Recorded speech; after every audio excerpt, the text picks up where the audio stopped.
제2회 장비가 대로하여 도구를 매질하고 하진은 환관들을 죽이려 들다.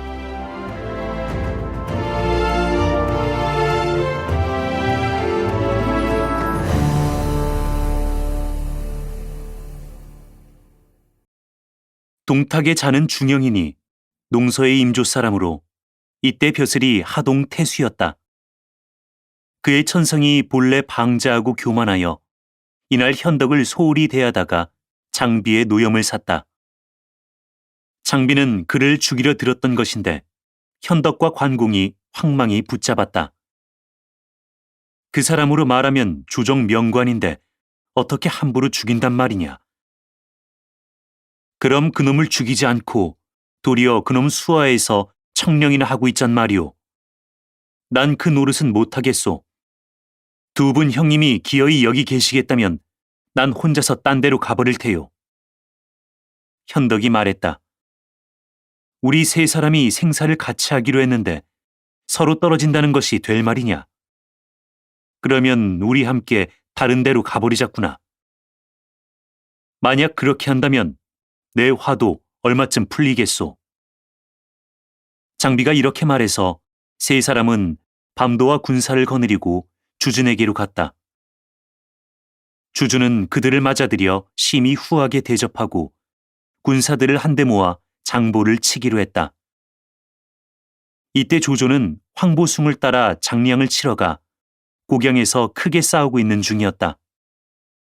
이 편에서는 주준이 장보를 치러 나갔는데 장보는 이때 도적의 몰이 8에서 9만 명을 거느리고서 산 뒤에 진을 치고 있었다. 주준이 현덕을 선봉으로 삼아서 적과 대적하게 하니 장보가 부장 고승을 시켜서 말을 타고 나와 싸움을 걸게 한다. 현덕은 장비에게 명해서 나가치게 했다.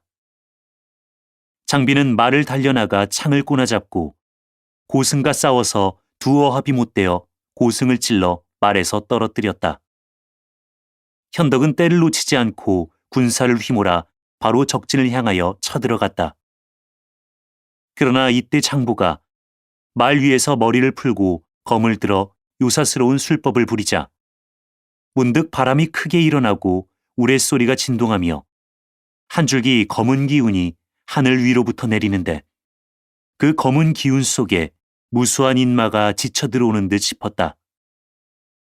현덕은 황망히 퇴군령을 내렸다. 군중이 크게 어지러워 마침내 한 진을 패하고 돌아왔다.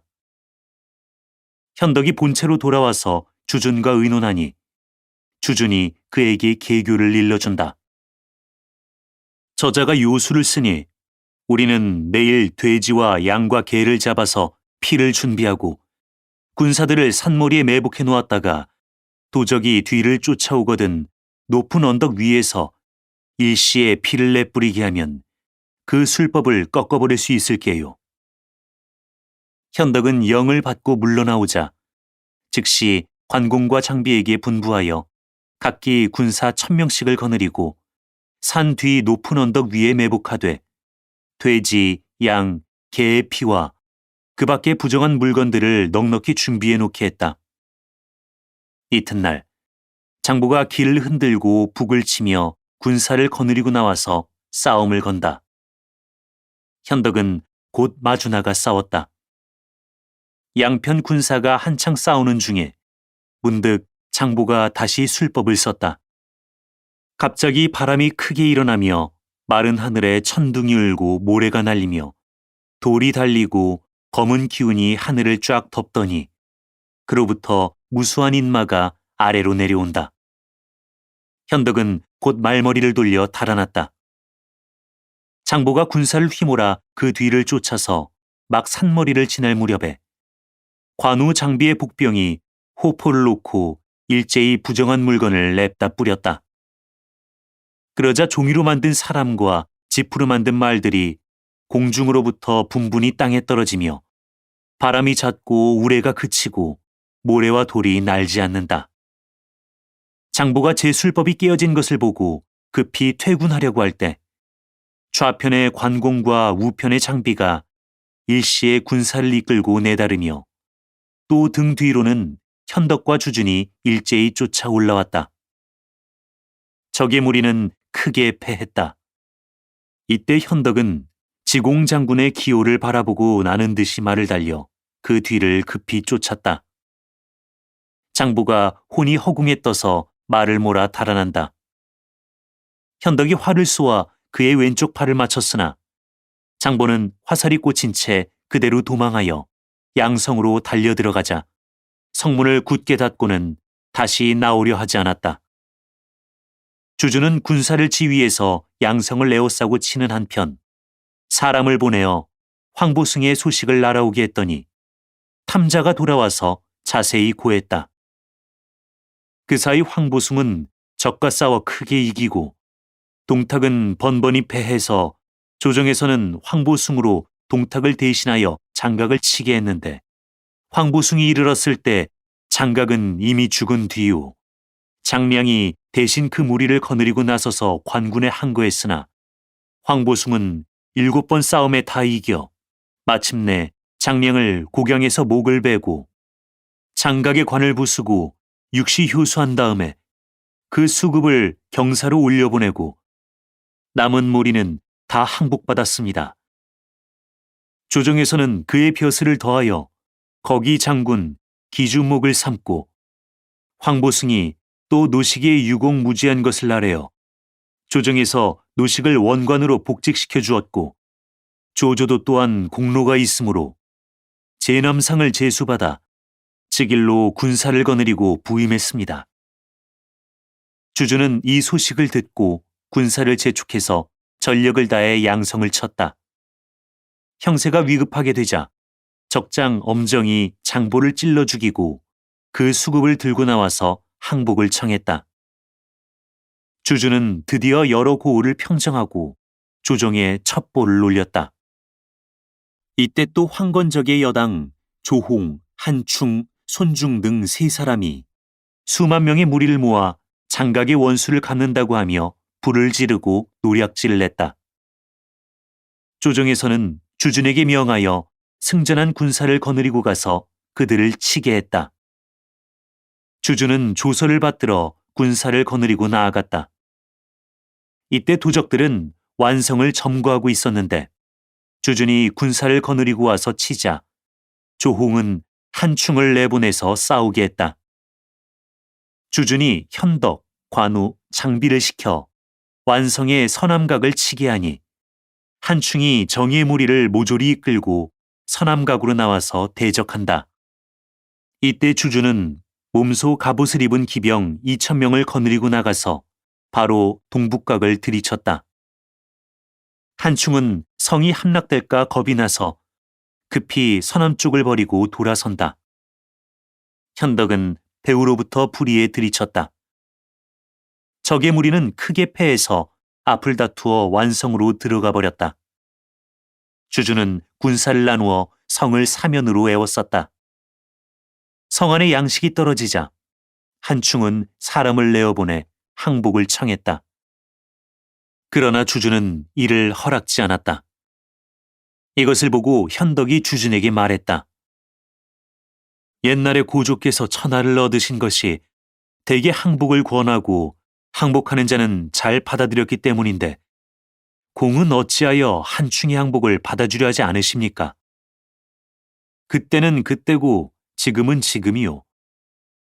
옛날 진 말년에 항우가 한창 드날릴 때는 천하가 크게 어지러워 백성들에게 정한 주인이 없었소. 때문에 항복을 권유하기도 하고 또 와서 붙는 자를 상도 주어서 내 편으로 오기를 권했던 것이오. 그러나 지금은 천하가 통일되어 있는데 오직 황건적이 난을 일으켰을 뿐이라 만약에 항복을 받아들인다면 권선할 길이 없을 게요. 도적들이 형세가 이로우면 제 마음대로 노략질을 하다가 형세가 불리하면 곧 항복하려 들 것이니 이것은 도적놈의 마음을 길러주는 것이라 결코 좋은 계책이 아니오. 도적의 항복을 받아들이지 않으신 것은 옳습니다. 그러나 이제 우리가 사면을 철통같이 에워싼즉 도적이 항복을 빌다가 안 되면 반드시 죽기로서 싸우려 들 것입니다. 만 사람이 한 마음이 된데도 당해낼 수가 없는 일인데 하물며 성중에는 수만 명의 죽음을 각오한 자들이 있는 게 아닙니까? 아무래도 동쪽과 남쪽은 틔워주고 서쪽과 북쪽만 치는 것이 좋을 것 같습니다. 그러면 도적들이 반드시 성을 버리고 달아날 것입니다. 그들에게 싸울 마음이 없고 보면 쉽사리 사로잡을 수 있을 것입니다.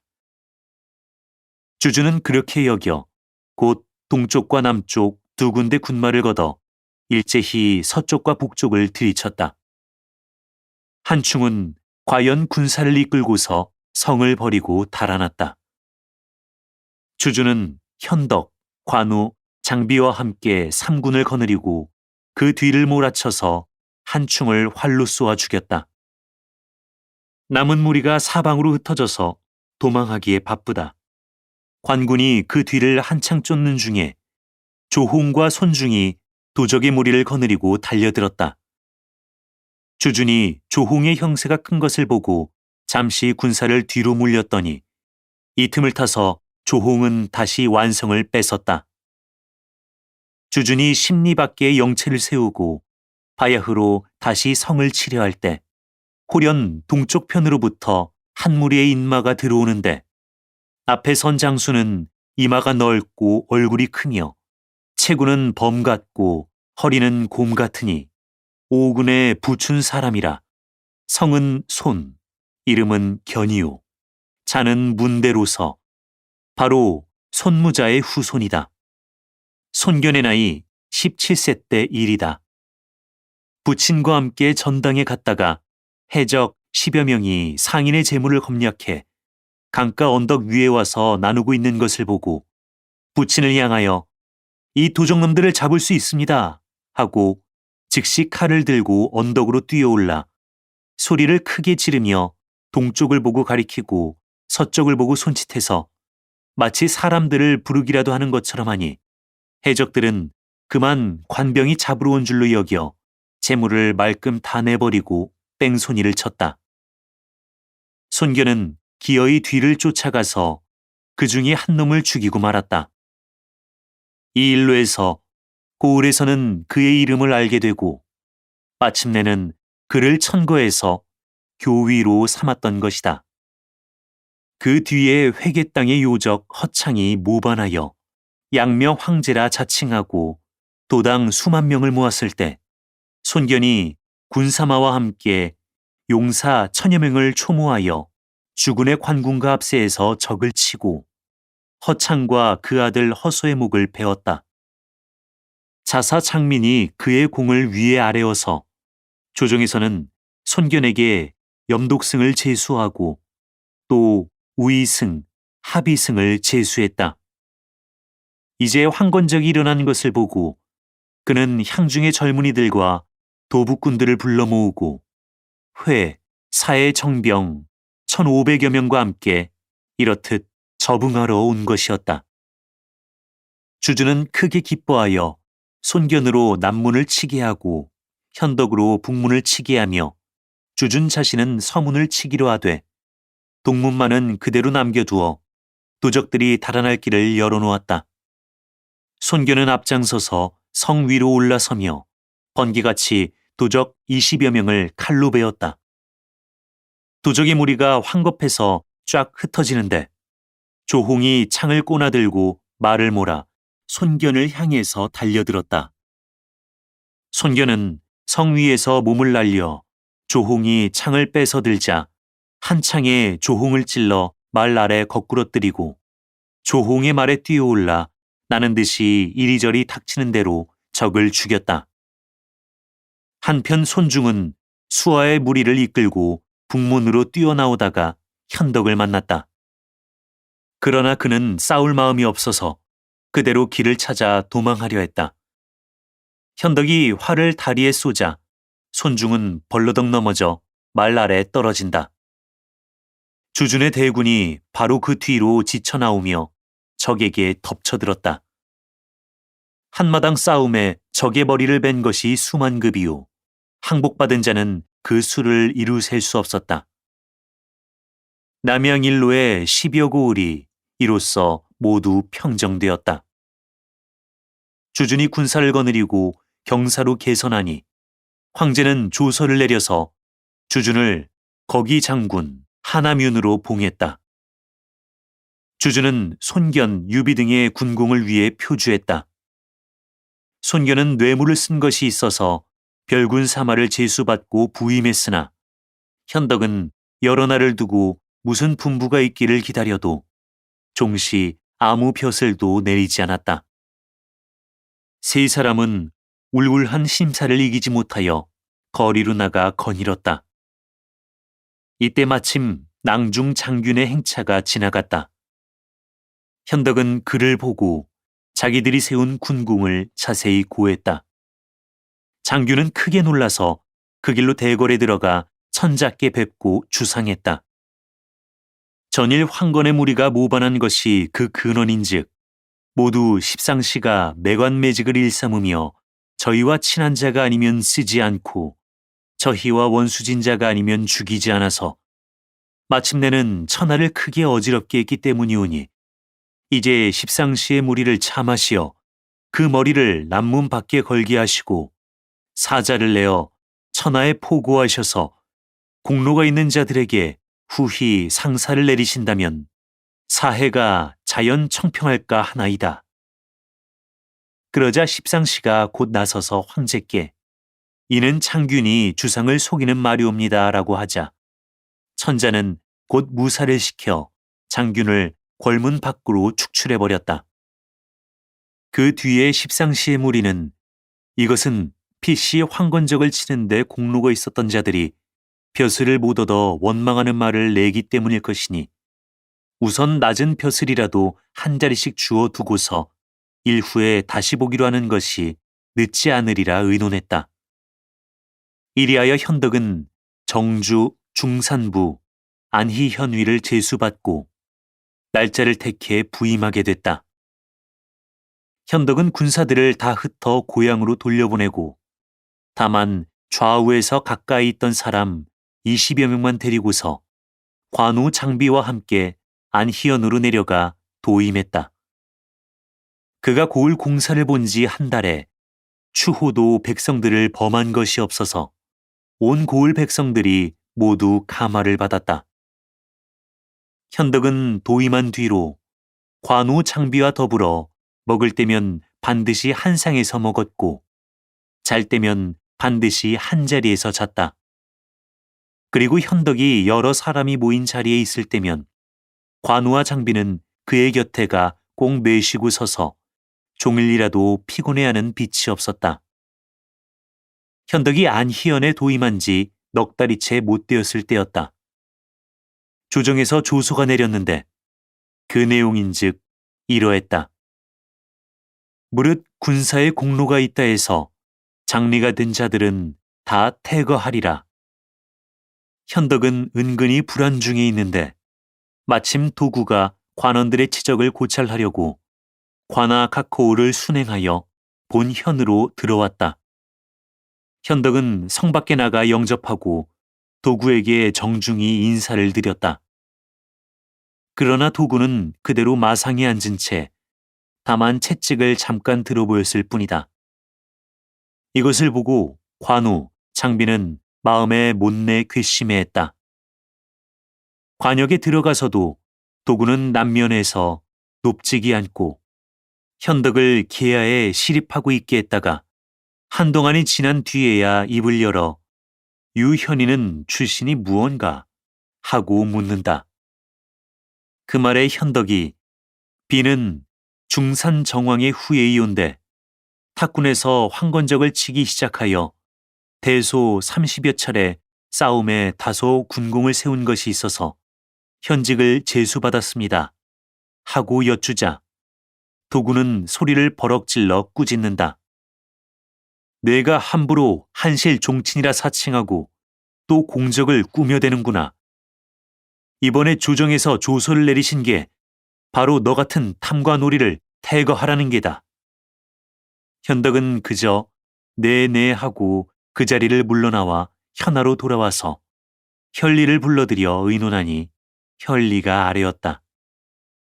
도구가 위험을 부리는 게 단지 뇌물 때문이올시다. 내가 추호도 백성을 범한 게 없으니 대체 어디서 무슨 재물을 얻어다가 저를 준단 말인가.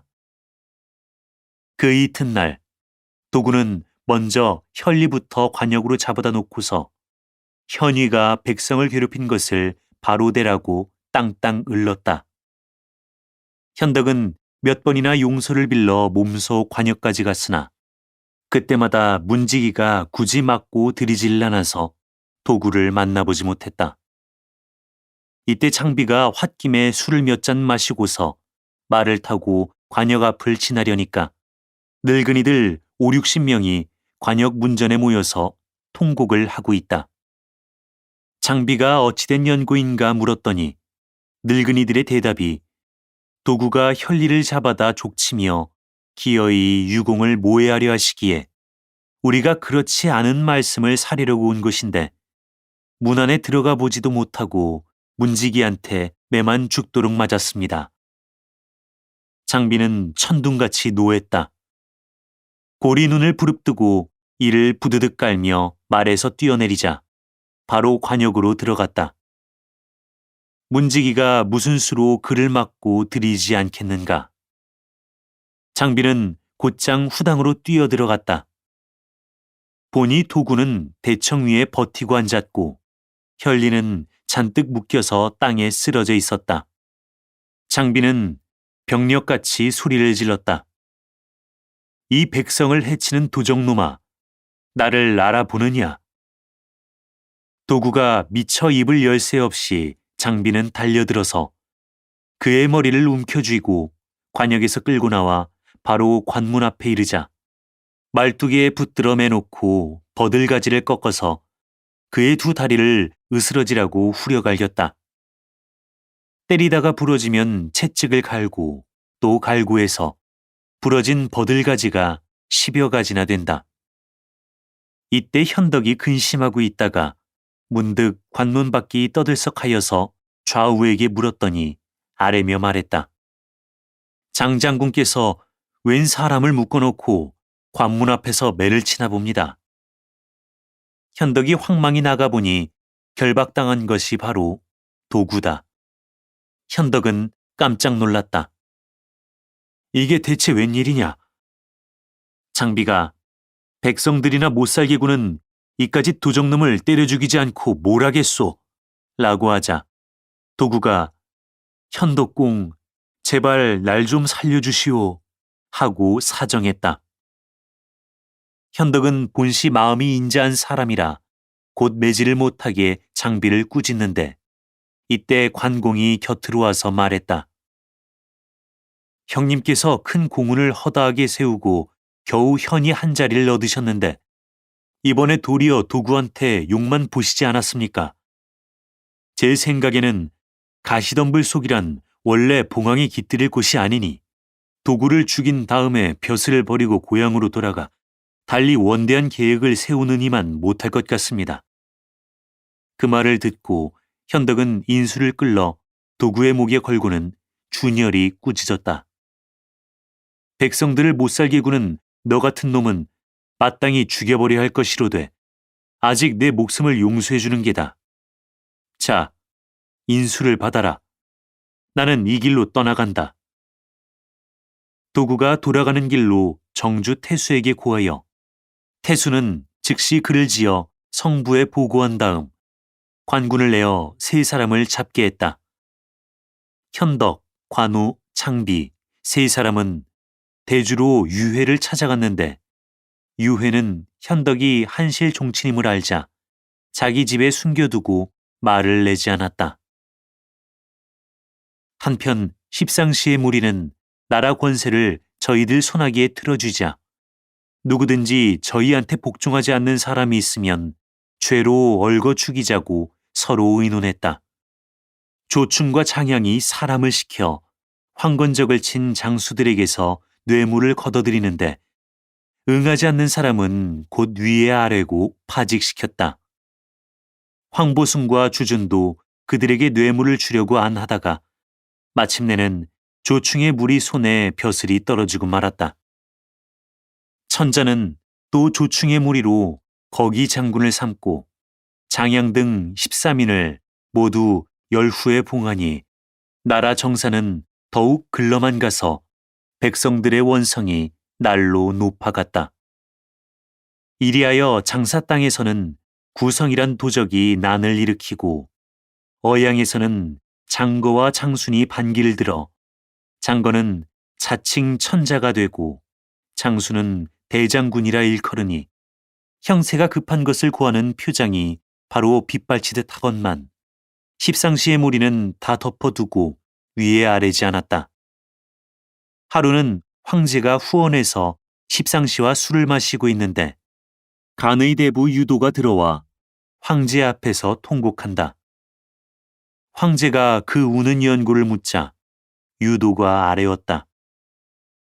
천하의 위급함이 조석에 달려있건만 폐하께서는 오히려 환간의 무리와 주연을 베풀고 계십니까?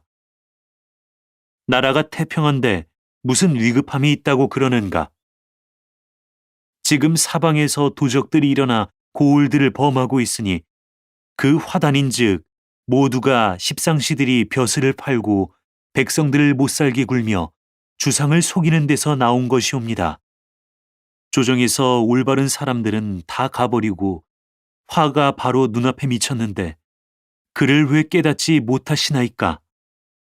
그의 말이 떨어지자 십상시의 무리는 일제히 관들을 벗고 황제 앞에 꿇어 엎드려 대신이 용납지 않으시니 신등은 죽을 수밖에 없나이다. 폐하께옵서 신등의 목숨을 살려주신다면 곧 고향으로 돌아가서 가산을 모조리 바쳐 군자를 도울까 하옵니다. 말을 마치자 일시에 통곡한다. 황제는 노하여 유도를 보고 너의 집에도 근시하는 사람이 있을 텐데 어찌하여 짐의 근신들을 용납하지 않는단 말이냐 하고 한마디 꾸짖고는 즉시 무사를 불러 그를 밖으로 끌어내어 목을 베라는 분부를 내렸다. 유도는 큰 소리로 외쳤다. 신이 죽는 것은 조금도 아깝지 않사오나 다만 한실천하가 400여 년을 전해오다 오늘날에 이르러 일조에 망하는 것이 참으로 애석하나이다. 무사들은 유도를 끌고 밖으로 나갔다. 그러나 막 그를 참하려 할 때 한 대신이 나서며 손을 들어 멈추게 했다. 아직 손 쓰지 말고 기다려라. 내 들어가서 상감께 말씀을 올려보겠다. 모두 보니 바로 사도 진탐이었다. 진탐은 그 길로 궁중에 들어가 황제에게 간했다. 유간이에게 무슨 죄가 있어서 참하시나이까? 근신을 비방하고 짐을 모독한 죄요. 그게 무슨 말씀이옵니까? 지금 천하 백성들이 모두 십상시의 고기를 먹고 싶어 하는데 폐하께서는 부모처럼 공경하시고 저들에게 조그마한 공로도 없건만 모두 열후에 봉하셨습니다. 더욱이 봉서와 같은 자들은 황건적과 결탁해서 내응을 하려고까지 한 것이 아니옵니까?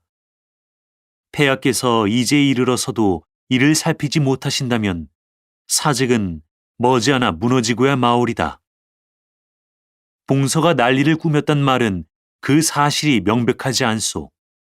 그리고 십상시 가운데 어찌 충신이 한두 명이 없겠소. 진탐은 머리를 섬돌에 부딪히며 간했다. 황제는 마침내 진노하여 그를 끌어내어 유도와 함께 하옥하게 했는데 그날 밤에 십상시는 그들을 옥중에서 모살해버리고 거짓 황제의 조서를 꾸며 손견으로 장사 태수를 삼아 구성을 치게 했다. 손견은 50일이 못되어 강하를 평정하고 첩보를 올렸다. 조정에서는 그를 봉해서 오정후를 삼고 다시 유로 유주목을 봉하여 군사를 거느리고 어양으로 내려가서 장거와 장순을 치게 했다. 이때 대주의 유회가 유우에게 글을 보내서 현덕을 천거했다. 유우는 못내 기뻐하며 곧 현덕으로 도위를 삼아 군사를 거느리고 가 적의 소굴을 치게 했다. 현덕은 적의 무리와 수위를 대판으로 싸워 그 이해기를 크게 꺾어 놓았다. 이때 적의 진영 내에서는 장순이 원체 흉포하게 구는 통에 군사들의 마음이 변해서 수와 두목이 장순을 찔러 죽이고 그 수급을 바친 다음 무리를 거느리고 와서 항복했고, 장건은 형세가 이렇게 된 것을 보자 제 손으로 목을 메어 또한 죽고 말았다. 이리하여 어양 일경이 다 평정되었다. 유우는 곧 유비의 큰 공훈을 위에 아뢰었다. 조정에서는 앞서 현덕이 도구를 매질한 죄를 용서하고 하밀승을 제수하고 고당 위로 벼슬을 옮겼는데, 공손찬이 다시 현덕의 전에 세운 군공을 위에 아래어 별부 사마로 천거받고 평원 현령이 되었다.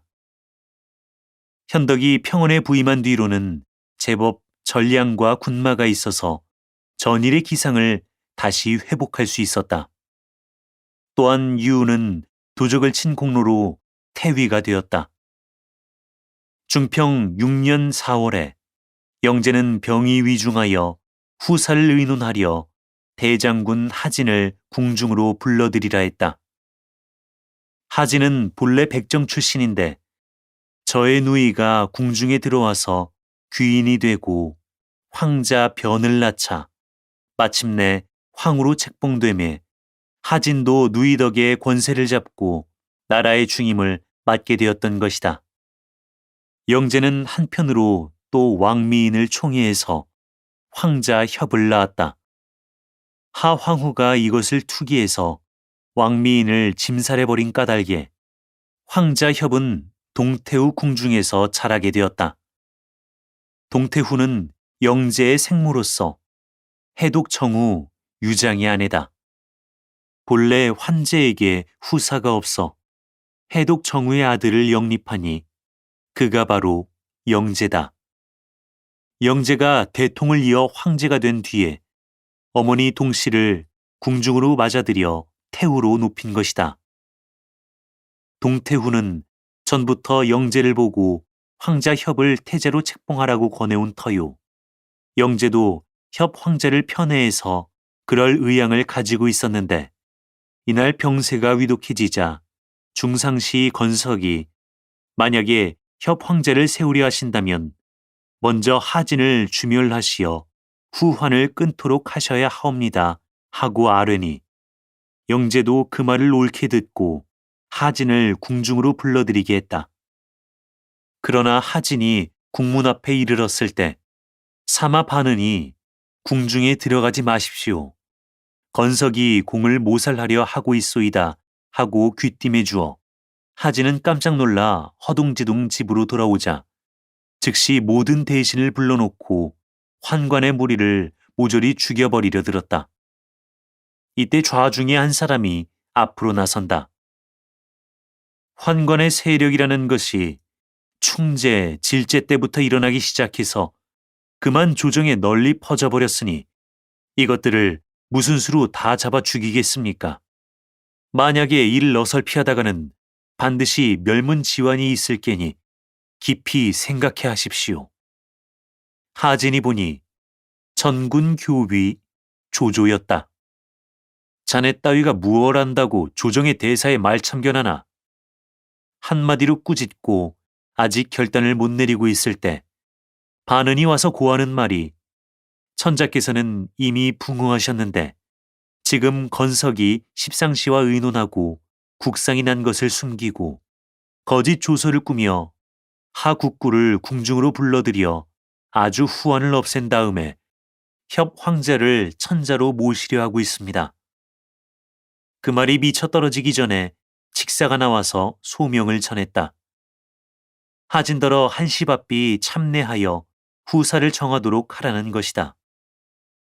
조조가 다시 말했다. 이제 할 일은 먼저 임금의 자리를 바로잡아 놓고 다음에 도적을 없애야 할 것입니다. 하진이 누가 감히 나와 함께 들어가 왕위를 바로잡고 도적을 칠 것인가 하고 물으니 한 사람이 선뜻 앞으로 나섰다. 저에게 정병 5,000명만 빌려주시면 관문을 깨트리고 대내로 들어가서 새 임금을 책립하고 환관의 모리를 모조리 죽여 조정을 숙청하고 천하를 편안하게 하오리다. 하진이 보니 그는 곧 사도 원봉의 아들이요 원뇌의 조카로서 이름은 소요 자는 본초라. 이때 벼슬이 사이의 교위였다. 하진이 크게 기뻐하여 어림군 5,000명을 내어주니 원소는 갑옷을 입고 투구를 쓰고 칼을 차고 나섰다. 하진은 하옹, 순유, 정태 등 대신 30여 명을 거느리고 줄을 지어 들어가서 영제의 관 앞에서 태자변을 책립하고 황제의 위에 나아가게 했다. 백관이 배알하고 만세를 부르고 난 뒤 원소는 궁중으로 들어가서 건석을 잡으려고 했다. 건석은 당황하여 어화원으로 뛰어 들어갔다. 그러나 그는 꽃나무 아래서 중상시 곽승의 손에 죽었고 그가 통솔하던 금군은 모조리 항복하고 말았다. 원소는 하진에게 말했다. 환관들은 도당을 짓고 있으니 바로 오늘 이 기회에 다 죽여 없애도록 하시지요. 장양의 무리는 사세가 위급한 것을 눈치채자 황망이 하태우에게 들어가 고했다. 당초에 대장군을 모해하려 들었던 자는 건석 하나뿐이고 실상 신등과는 아무 관련이 없는 일이온데 이제 대장군께서 원수의 말을 들으시고 신등을 모조리 죽이려고 하시니 바라옵건대 마마께서 신등의 목숨을 살려주시옵소서. 하태후는 선뜻 그대들은 아무 근심 마시오. 내 그대들을 보호해 주리다 하고 즉시 하진을 불러들여 가만히 말했다. 나나 오라버니나 본래 출신이 한미한 터에 만약 장양의 무리가 아니면 어떻게 이런 부귀를 누려볼 수 있었겠소. 이번에 건석이 어질지 못해서 이미 벌을 받았으면 그만이지. 왜 오라버니는 남의 말을 믿고 환관들을 다 죽이려 드시오. 하진은 그 말을 듣자 밖으로 나와 여러 관원을 향해 말했다. 건석이 나를 모해하려 했으니 그놈의 집은 족을 멸해야 하나 그 밖의 사람들은 구태여 함부로 해칠 것이 없다. 만약 이번에 뿌리를 송두리째 뽑아버리지 않으신다면 반드시 몸을 망치는 근본이 될 것입니다. 하고 원소가 일러주었으나 하진은 내 이미 뜻을 결정했으니 자네는 여러 말 말게 라고 할 뿐이다. 모든 관원은 다 물러가 버렸다. 이튿날 하태후는 하진으로 녹상 서사를 삼고 그 밖의 사람들도 다 관직을 봉했다. 이때 동태후는 장양의 무리를 궁으로 불러들여 물었다.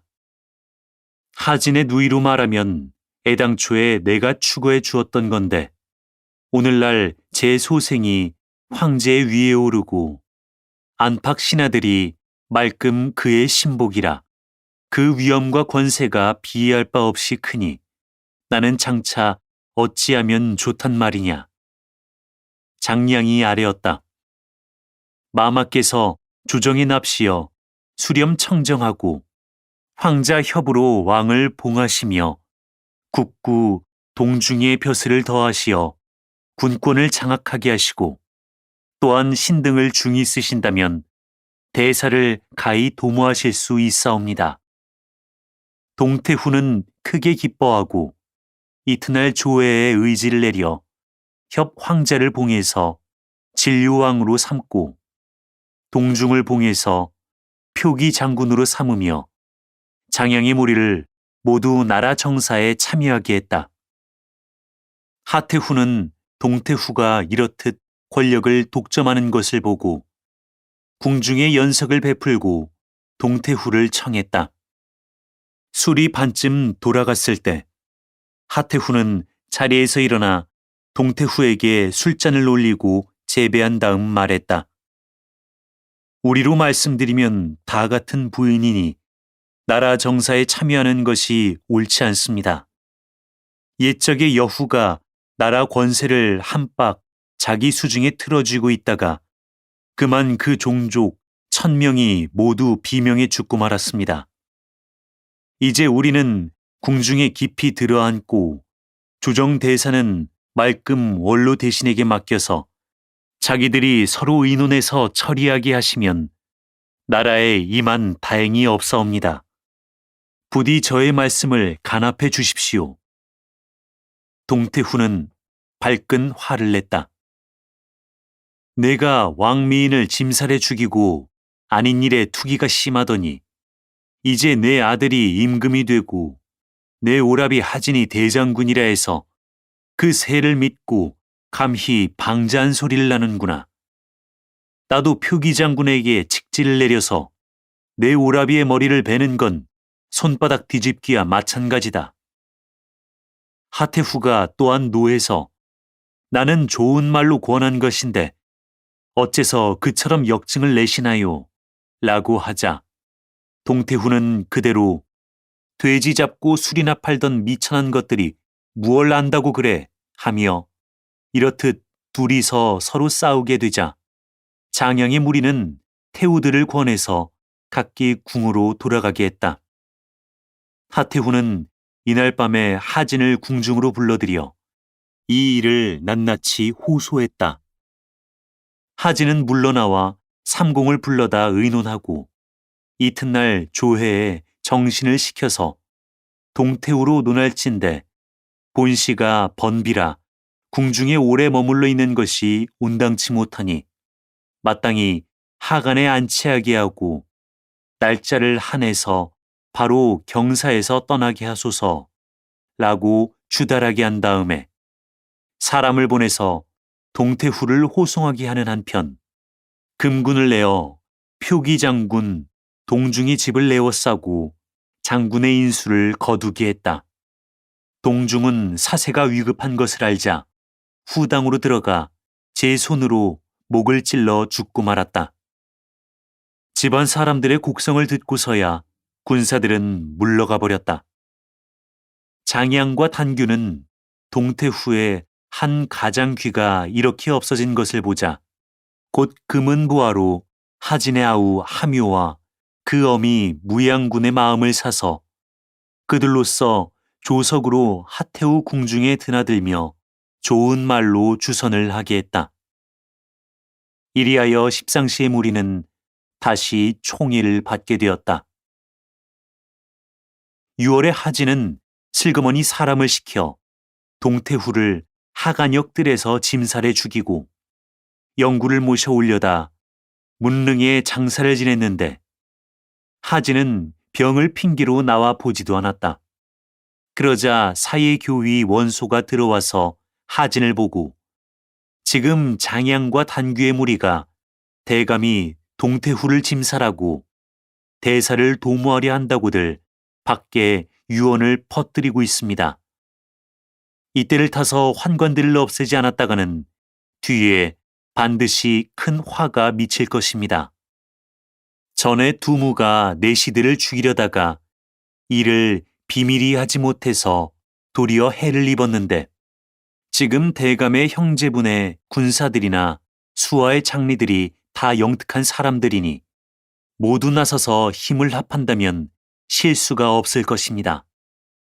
이것은 바로 하늘이 도와주시는 때니 이 기회를 잃으셔서는 아니 되겠습니다 하고 말을 했으나 하진은 차차 의논해 보기로 하세라고 할 뿐이었는데 좌우에 있는 자가 이것을 알고 몰래 장양에게 기별해 주어서 장양은 다시 함유한테 호소하고 또 뇌물을 많이 보냈다.